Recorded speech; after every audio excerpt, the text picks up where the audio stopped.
did you feel na ikaw ay na-insult dito? Yes, Your You're Honor. unfairly labeled or accused Yes. by some dimwits? Your Honor, yes, I felt insulted.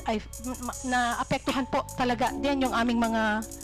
Sino po ang nag-insulto sa inyo? Your Honor, kung makikita niyo po yung mga balita ngayon, Hindi, ang aming sino nga nag-insulto sa inyo ngayong araw na ito? Kasi yun ang sinasabi mo dahil dapat nga hindi Your kayo Honor. ma-attend ng hearing na ito dahil you will allow yourselves to get insulted and unfairly labeled. Your Honor, pwede na pong sumagot. Sa tanong niyo po kung sinong nang insulto sa akin, ayoko pong sabihin ngayong araw insulto, na ito pero dito. po, ngayon pong araw na to, natawag po ako ng tanga. Pero Yun po, sinabi tama. mo rin na yung magtatanong sa'yo o mag-insult sa'yo isang dimwit. Di po ba? Inunahan mo na eh. Doon sa vlog mo. Di ba? Opo. Yes. It's there in your blog. It is what it is, sir, and yun nga po, that's my... Ikaw ang nauna, Yeah. hindi yung kwan. Kasi inuna mo nang sinabi na kung a-attend yung mga vloggers, they will be labeled or accused by some dimwits.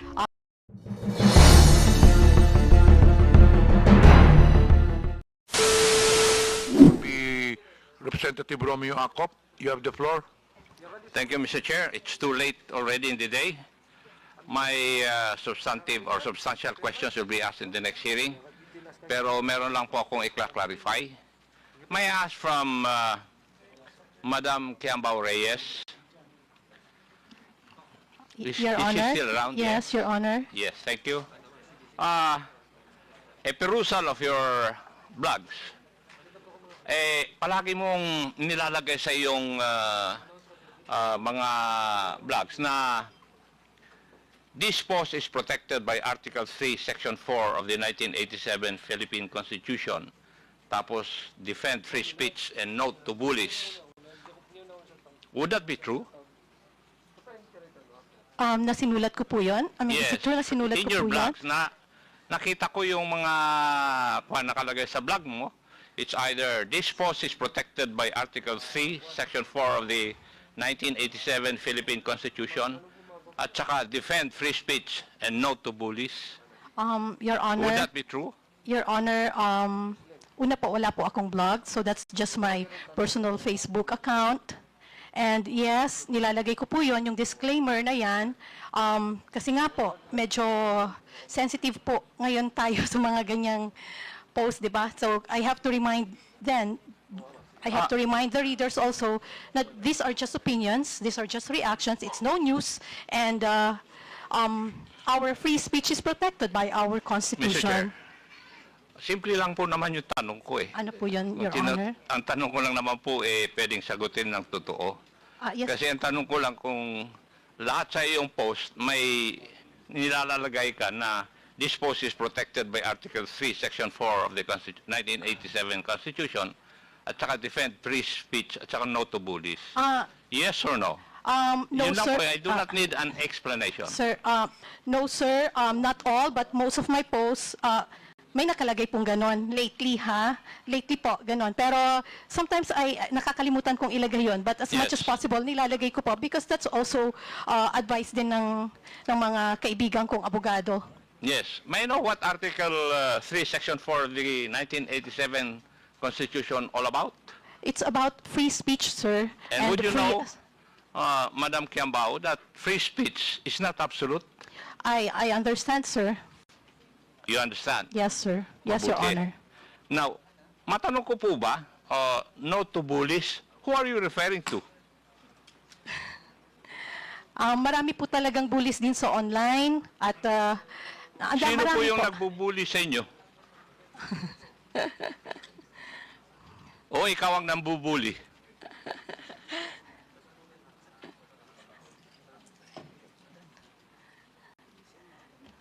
Marami po kasi, sir, may mga vloggers sa kabilang side, yung mga kontra sa aming mga opinion na binubuli rin po kami, Like who? pinagpo-post ng kung ano-ano. Gusto niyo pwede pong banggitin yung mga pangalan nila? Like who nga po? Apo. Like yung sina Rene Astudillo, Labandera, Okay, sige sino na yan? po. TPL Labandera, Tama na po. TPL3, Ano po ang ini-espouse nila? na laban po sa inyong opinion? Eto po, sa akin po, tulad nung first hearing po, hindi ako nakarating dahil ako po ay nasa ibang bansa, dumating na po ako ng hapon.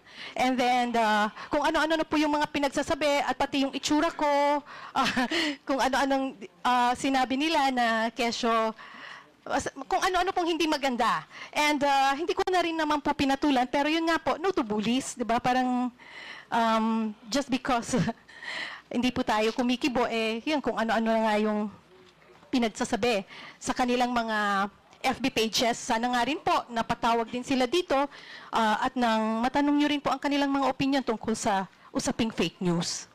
Thank you. Salamat din po, Your Honor. Sinabi mo kanina sa opening statement mo, if I remember right, wala kang kinikilingan. You're not pro BBM or Marcos. You're not pro Duterte. Tama po. Tama po, Your Honor. I'm pro good governance. But like I said also in my statement, I support and I respect yung pong mga pinuno at lahat ng Pilipino na sumusuporta sa aking advokasya, which is good governance nga po at free speech. Good governance. Yes Pero po. dapat po bang isali rin yung paninira ng mga individual na tao? If Ano you are po pro-governance, Ano po yung tanong po doon, Your Honor? dapat po ba ilalagay sa inyong mga post yung paninira?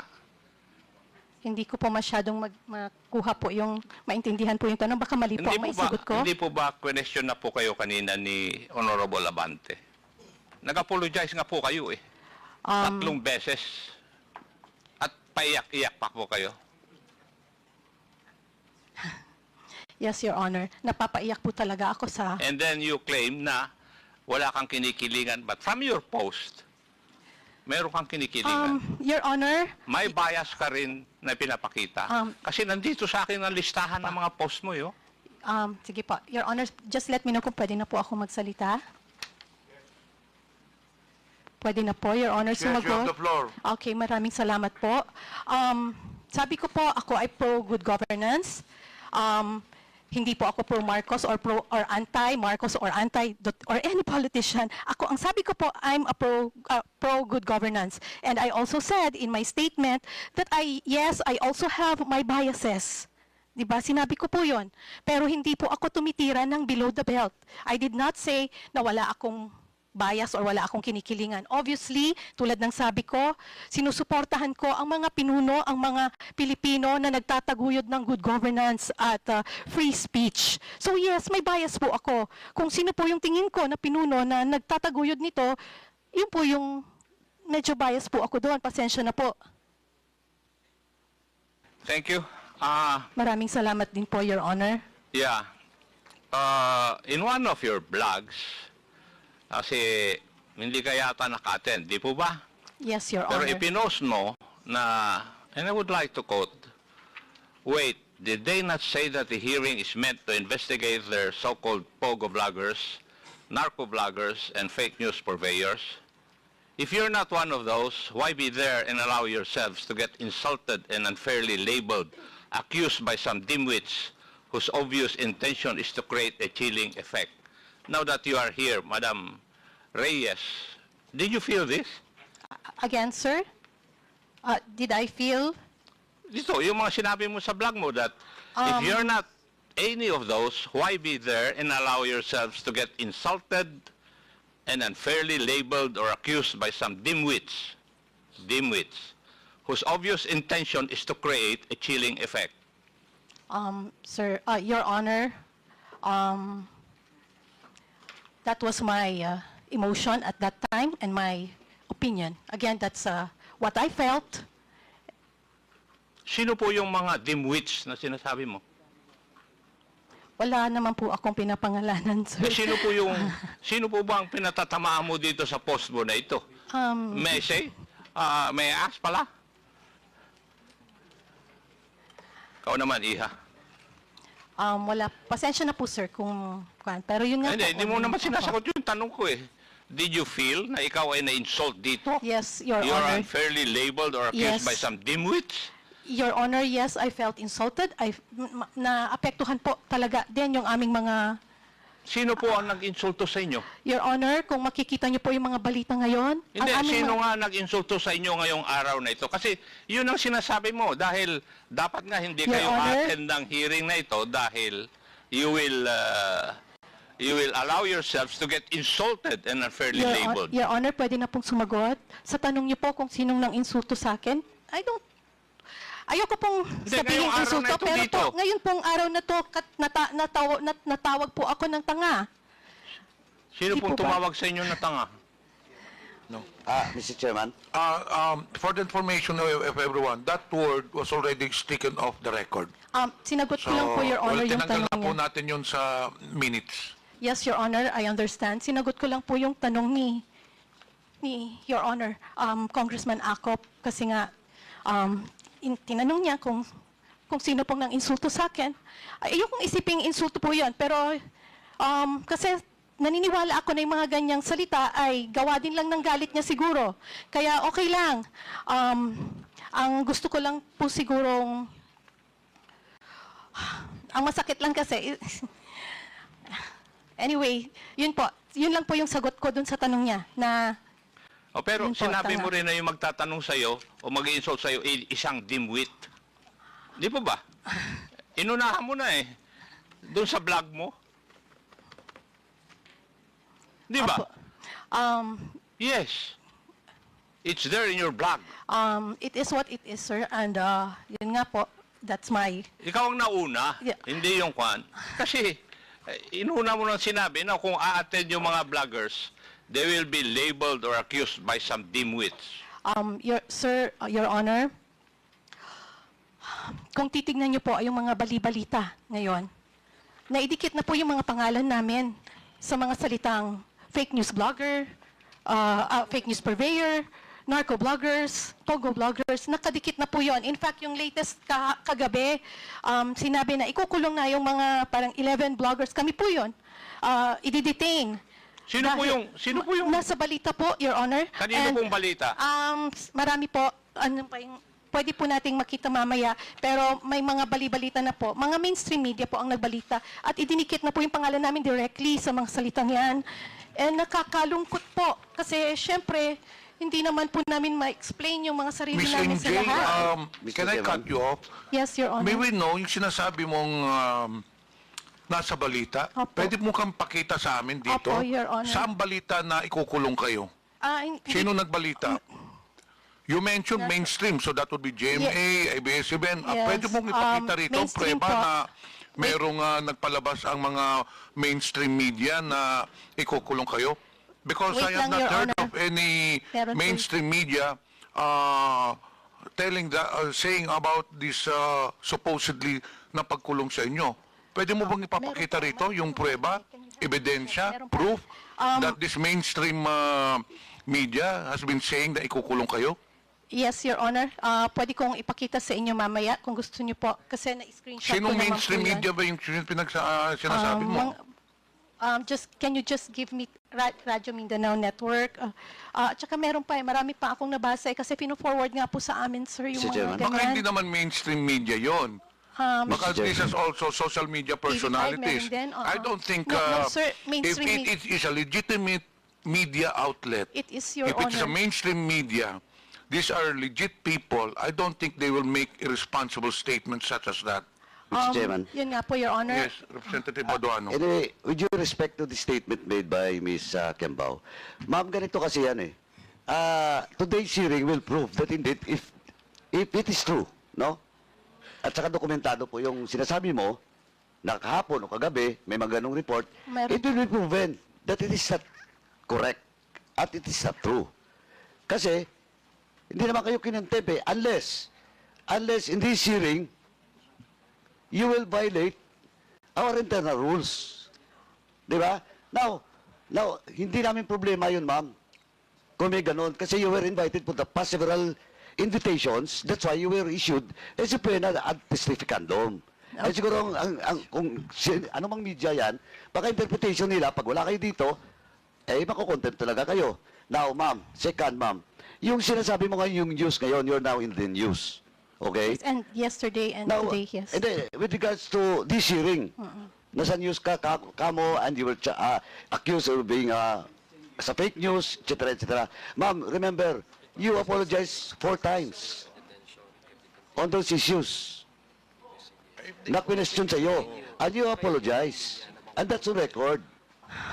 Now, if it is true or not, and how it was delivered in social media or any media outlet, ay titingnan natin. But ma'am, sabi ko na nga, you were apologetic for the 4 questions that were issues that was raised against you.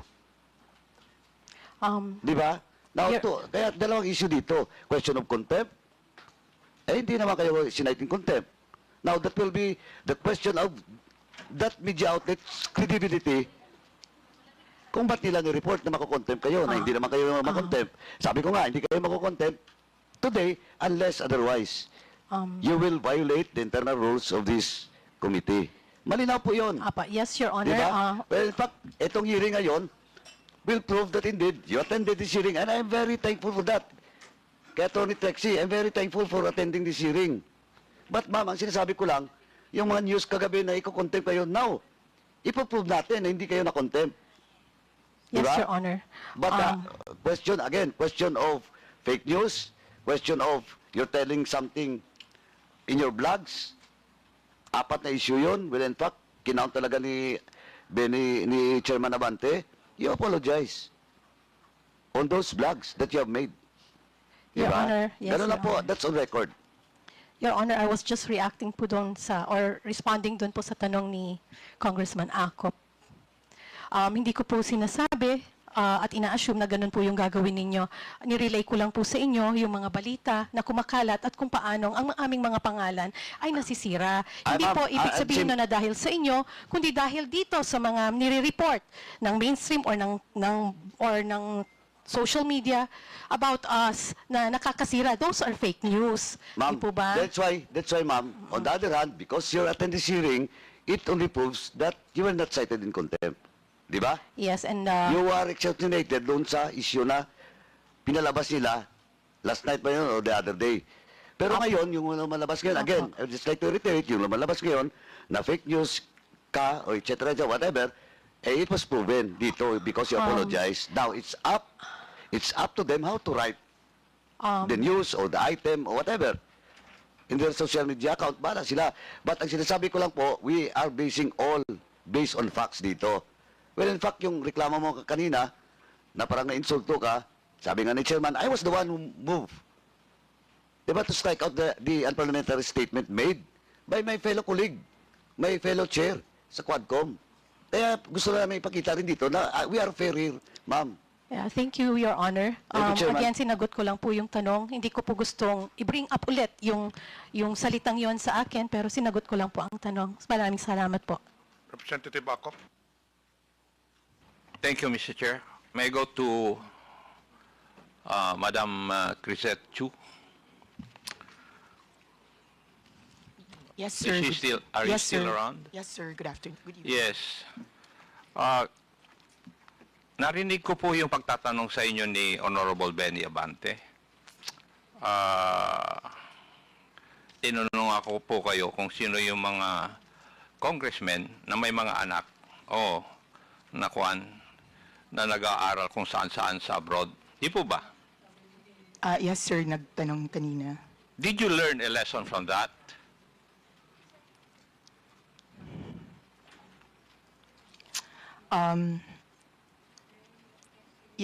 Yes, sir. That the next time I say that, I should have the courage to follow up with the actual names if I have the courage to name them. Okay. I would like to inform you, Madam Chu, Yes, na sir. hindi po ako isa sa mga congressmen na binabanggit mo. Sir, I know because that congressman is not here. I beg your pardon? Sir, I know, sir, because the congressman that I was referring to, it was based on the news, sir, and that Hindi, congressman... kasi ang sabi mo kasi, mga congressman. That's why I was asking that question. Did you learn anything from the interpellation of the Honorable Abante? And I'll tell you if you do not know. Sinasabi ko lang Yes, na sir. hindi po ako isa sa mga binabanggit mo na yun. Yes, sir. Yes, sir. At yung mga yes, sir. anak ko, hindi nag-aral sa abroad, nandito po sila lahat, nagtatrabaho, and they are good citizens of this country. Yes, sir. Good for you, sir. Hindi. Huwag mong good for you. It's my job as the father. No, no, sir. I did not mean it As I expect that disrespectfully, you should sir. also, if ever you have children, you should train your children to become good citizens of this country. Yes, sir. Sorry, I did not mean it disrespectfully. That's not my intention. I apologize if... Now, the lesson I would like to give to you is that you should, whenever you come up with your post, you should not generalize. Kasi mga congressmen, nilalahat mo, iha. That was not my intention, sir. I do not... Okay, I did why not did you mean- write it? I did not... Kaya nga sinasabi ko, ang lesson learned mo dapat dito, huwag ka nang mag-generalize sa mga post mo. Yes, Kasi sir. I hindi ka nga will be makasagot more kanina. Kung specific tinanong ka next ni, time, nung sir. tinanong ka ni Honorable Abante, you name the congressman. Yes, sir. You're right, sir. I will be specific if I do have issues with And certain for the people. other I'm sorry, sir, bloggers. if you felt that I was alluding to generally. To tell you frankly, I felt insulted. Kasi you're referring to me also, mga congressmen. I understand, sir. Di ba? Ngayon, sa mga vloggers, kung titingnan ko, masyado kayong mga judgmental eh. That's one thing you should learn. Huwag po kayong maging judgmental. And I don't think you have the right to judge others. Di po ba? And the other thing that you forgot is that when you come up with your post, if you come up with informations, you did not exercise due diligence. Wala po kayong fact-checking kung totoo yung mga nire-report ninyo. Yun po yung aking observation kasi sa mga post na naharap sa amin. That is why nagkakaroon na tayo ng polarization. And that is one of the ill effects of fake news.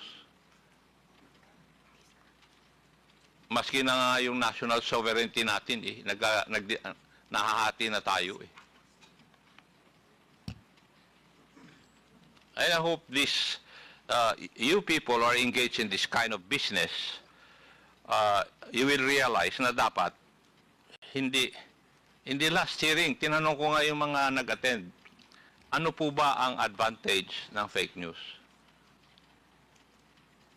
Wala naman sumagot sa akin. Baka ngayon, meron kang sasagot sa akin, ano po ang advantage ng fake news para sa ating sosyedad o para sa ating bansa?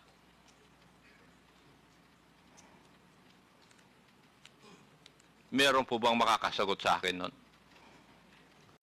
Sir, may I? Mr. Chair, sasagot daw? Yes, please. Hindi po kayang sagutin. Kailangan po natin ng definition ng fake news. Kasi po, merong fake news na time-bound. Totoo ngayon, bukas hindi na totoo. Katulad ni Galileo na nagsabi na heliocentric ang Excuse me, Mr. Chair. solar system. Madam, please Opo. indulge me. Ano po yung unang statement ninyo? Baka po, para magkaintindihan, ay i-define po natin kung ano ang fake news. Yung sumunod na statement. Kasi minsan po, ang tinatawag na fake news ay time-bound. Posibleng totoo ngayon, bukas hindi na totoo. Katulad nga po ng heliocentric versus the geocentric solar system. Naparusahan po si Galileo.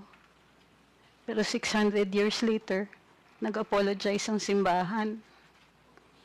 Dahil totoo pala siya. So, what So- is the advantage of fake news? No, sir, we can only answer that question if we define what fake news is. And may I know, from your background, how would you define fake news? Sir, that's one of my problems with the proposed legislation, is that it is very difficult to pin down a definition for fake news. May I know, Marami may I po know akong what binasa. proposed legislation are you talking about? Sir, Representative Ace Barber says that he proposes regulation, a regulatory framework for social media to combat fake news. And therefore, we have to define what fake news is. So in other words, as far as this representation is concerned, wala pa akong nababasa na proposal because the proposed bill regarding fake news will come out after this hearing. Yes, sir, but you're already asking us questions on fake news. Yes, kaya nga, kasi that is why we are holding this para magkaroon po kami ng clearer understanding kung bakit, ano ang fake news, ano yung ill effects ng fake news, ano ang advantages. That's why I'm asking, ano ba ang advantage ng fake news? Para we can balance it. Sir, like I said, if we can have a working definition of what you call fake news, for instance, is clickbait first fake news, fake yung headline pero nasa body naman yung katotohanan. What about sarcasm, sir? Kasama po ba siya sa fake news? Paano kung jokes? Fake news din po ba yon? Gusto ko lang malaman para alam ko kung paparusahan niyo po kami, alam namin kung ano yung ginawa naming mali. Wala pang mali kasi wala pa kayong binaviolate except yung cybercrime law. Di po ba? Opo. And the other criminal laws which are controlling insofar as this issue is concerned. Di po ba? Andiyan na rin po ako, pero para naiintindihan ko po na ito ay inquiry in aid of legislation. At pinuntirya na po ng mga kinatawan dito na may problema tayo sa fake news dahil nakakapanira. Pero sir, we're pointing out a wrong, but we don't know yet how we're going to define the wrong. And it is a basic tenet sa atin sa Ligang Batas na bahagi po ng bago maggawa ng regulasyon ay may notice tayo kung ano yung masama. Gayun din po sa ating pagdidiskurso dito, kasama po dapat ang isang working definition. Ano po ba ang tinatawag natin na fake news? Baka kailangan din po ng diskurso doon. When we come up with the proposed bill, there will be a definition of terms, as always. So Maraming fake salamat news po. there will be defined. Maraming salamat po. Yes, that's the protocol of this legislative body. Whenever we come up with bills, we have a portion of that bill which define the terms embodied in the proposed bill. So nandun, i-define namin. Don't you worry. Salamat po. Yes, because if ever there will be a proposed bill, it will still undergo technical working group, and maybe most of you would still be invited. So your opinions on the matter will be known by the legislators. So magkakaroon po ng definition. Would that allay your fears, Madam Angeles? Yes, sir. Pero sana, ano lang po, ang request lang po, naiintindihan ko po na nagagalit kayo dun sa ibang napopost ng mga kasamahan ko. Hindi po ako nagagalit, Madam Angeles. Kasi ang nagsasabi lang sa akin, yung mga anak ko, kung binabanatan po ako. Sila po ang mahilig magbasa. Ako, I'm too old already to read all those things. Naiintindihan ko po, sir. Pasensya na po kasi bahagi rin po ng pagde-develop ng ating komunikasyon, ating bagong teknolohiya na tinatawag nating social media, pati po yung values nagde-develop din. Sana naiintindihan din po ninyo na bahagi din po ito ng kahit anong pagbabagong nangyayari. So, bukod pa pero kung yung means na pagbabago ay labag po sa batas, tama po ba yun? Attorney? Sir po, pakiulit po. Kung yung pagbabago na sinasabi po ninyo, kasama sa pagbabago, ay kung labag naman po sa batas. Kasama po sa batas? Hindi, O labag? labag po sa batas. At Sir- nakakasama doon sa mga citizens ng country na ito. Tama Sir- po ba yun? Sir, maliwanag naman po pag may paglalabag sa batas na kailangan itong parusahan. Sa tingin po Pero, ninyo, sa opo. experience po nyo, kayo po ang kasama dyan sa business na yan. Wala po bang paglalabag sa batas na nangyayari ngayon? Wala po naman din akong sinasabi na walang paglalabag. Hindi, tinatanong ko nga po kayo. Hindi ko naman sinasabi na sinabi ninyo eh. Binabato mo sa akin yung katanungan ko eh. Kayo po ang nagpa-practice nito. Sir, Nababasa po ninyo yung mga blogs ng iba. Wala po ba, sa tingin ninyo, wala pong paglalabag sa batas? sir, kung sa fake news, Hindi, sagutin niyo po iba-iba pong muna yung level. tanong ko. Sir, may mga nakikita ko, yung iba ay libel, mayroon pong iba na dahil hindi po nila naiintindihan, mayroon posibleng mga unlawful utterances. Pero covered nga po siya ng batas. Pero ang pagkaintindi ko po sa diskurso natin ngayong araw na ito ay yung posibilidad na gawa natin ng batas ang tinatawag ninyong fake news. Yes, Yes, sir. that May is the purpose nakikita of this ako. hearing also. Yes, sir. Mayroon din naman po ng paglalabag, pero dahil hindi pa po batas ang fake news, hindi siya paglalabag sa batas. Gayon pa man, naiintindihan ko, mayroong nasasaktan, mayroong nadadamage. At yun po dapat yata ang pinupuntirya natin. Yung may masasaktan, yung may damage, at yung may mali siya. Kung titignan po natin ang batas, lahat po ng limitasyon sa kalayaan magsalita at magpahayag ay ukol doon sa mga may masasaktan, katulad ng bayan o kaya individual, o mayroong malaking possibility ng kaguluhan. At ginagawa ito ng may mali siya. So kung ito pong mga elemento na to ay present doon sa pagpapahayag ng fake news, definitely, sir, mayroon pong nangyayari niya ngayon. Noted po. Maraming I agree salamat with you po. also on that point. Thank you.